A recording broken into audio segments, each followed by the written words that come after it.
Praise the lord. ఆత్మీయ జీవితాన్ని బలపరచుట కొరకు ఒక చిన్న మాట.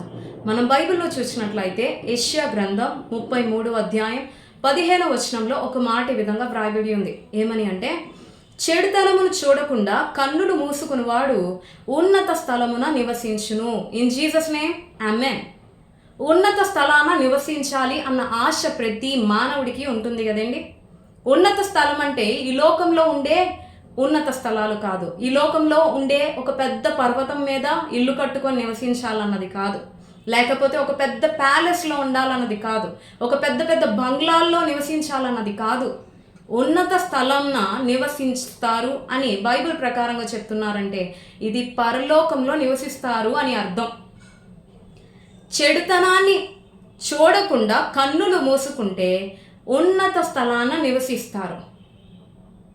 ఉన్నత స్థలాన్ని అంటే ఈ లోకంలో ఉండే ఫలానా ప్యాలెస్కి వెళ్ళాలన్నా, లేకపోతే ఒక పెద్ద బంగ్లాకి వెళ్ళాలన్నా, ఒక పెద్ద ఉన్నతమైన పర్వతానికి మనం చేరాలన్నా మనకి కాస్త డబ్బు ఉంటే, పేరు ఉంటే, జ్ఞానం ఉంటే ఆ యొక్క స్థలానికి, ఆ ప్లేస్కి మనం వెళ్ళగలం. కానీ పరలోకానికి చేరాలి, పరలోకంలో నివసించాలి అంటే మన డబ్బు మనకి పనికిరాదు, మన జ్ఞానం పనికిరాదు, మనకున్న అధికారం, పేరు కూడా పనికిరాదు.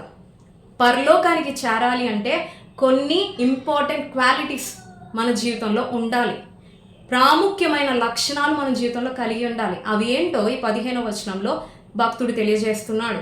ఏంటి అంటే, మొదటిగా నీతిని అనుసరించి జీవించాలి. దేవుడు మనకు నేర్పించిన నీతి, సద్భక్తి, పరిశుద్ధతను కలిగే ఈ లోకంలో జీవిస్తూ ప్రయత్నించాలి. రెండోదిగా చూసినట్లయితే యథార్థంగా మాట్లాడాలి.